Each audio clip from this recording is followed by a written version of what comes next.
नमस्कार मंडळी. हा माझा पहिलाच व्लॉग आहे.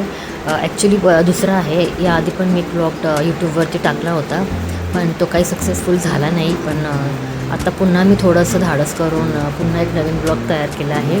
तर याआधी मी रेसिपीजचे व्हिडिओ टाकले होते, तर आज पण मी एक रेसिपीज दाखवणार आहे.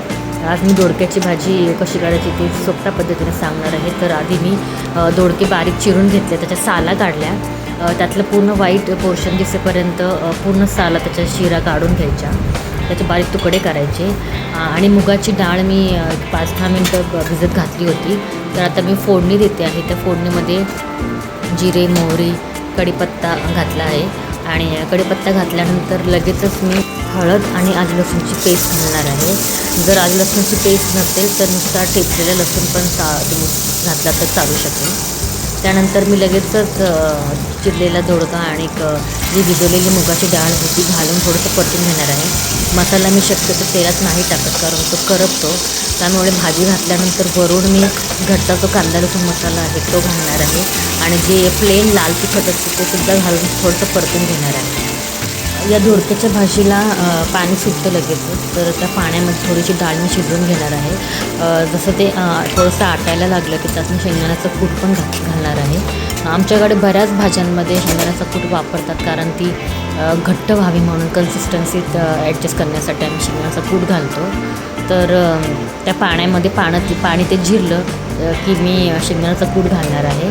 आणि त्यानंतर परत मी थोडंसं पाणी घालून त्याच्यावर झाकण ठेवून त्याच्यावर वाफ काढून घेणार आहे. तुम्ही बघू शकता भाजीला बऱ्यापैकी पाणी सुटलेलं आहे. आता मी त्यात चवीप्रमाणे मीठ घातलं आहे. थोडंसं मिक्स करून घेतल्यावरती मी झाकण ठेवणार आहे. थोडंसं पाणी म्हणजे ह्या पाण्यामध्येच मी डाळ थोडी शिजवून घेणार आहे. आणि पुन्हा त्याच्यात थोडंसं पाणी टाकून मी ते शिजवून घेणार आहे. तुम्हाला जेवढी पातळ किंवा घट्ट हवी असेल त्याप्रमाणे तुम्ही पाणी घाला आणि ती शिजवून घ्या. तर एकीकडे भाजी शिजते तोपर्यंत मी पीठसुद्धा मळून घेणार आहे, कारण भाजी शिजेपर्यंत आपलं पीठ थोडंसं मुरेल. आणि त्यानंतर मग लगेचच चपात्या करून घेतल्या की जेवता येतं. त्यामुळे मी शक्यतो गरम गरम चपात्या करते, लगेचच जेवायला वाढते. तर तुम्ही बघू शकता आता बऱ्यापैकी डाळ शिजली पाहिजे. डाळ खूप जास्त नाही शिजवायची, ही अशीच अख्खीच थोडीशी राहिली पाहिजे. तर आता ह्या स्टेजला मी शेंगदाण्याचं कूट घालते, कारण शेंगदाण्याचा पण एक कच्चेपणा असतो, तो जाण्यासाठी थोडंसं तेलामध्ये परतून घ्यायचं. तर मी 2-3 चमचे शेंगदाण्याचं कूट घातलं आहे, मिक्स करून घेते. आणि पुन्हा त्यात थोडंसं पाणी टाकून मी शिजवून घेणार आहे. जास्त डाळ शिजवायची नाही, कारण मग ते एकदम खूपच त्यात खूप मॅश होते ती. थोडंसंच अगदी पाणी घालायचं आणि जास्त डाळ शिजवायची गरज नाही. तुम्हाला जेवढं पाणी जेवढी घट्ट किंवा पातळ हवी त्याप्रमाणे पाणी ॲडजस्ट करा.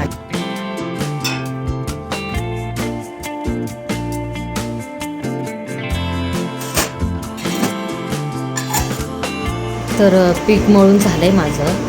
पीठ मळून झाल्यानंतर मी ही अशी तेलाची पिशवी त्याच्यावरती झाकली आहे, कारण त्या पिशवीला पण बरंचसं तेल असतं. आपण गृहिणी असतो त्यामुळे कोणतीच गोष्ट आपण वाया घालू देत नाही. तुम्ही पण जर असं काही जर हॅक करत असाल किंवा असं काही आपण म्हणतो ना की जुगाड करत असाल तर मला कमेंटमध्ये नक्की सांगा. आणि माझा आजचा व्लॉग, माझी आजची रेसिपी तुम्हाला कशी वाटली ते कमेंटमध्ये सांगा मला. आणि आवडली असेल तर लाईक करा, शेअर करा, सबस्क्राईब करा, मला सपोर्ट करा.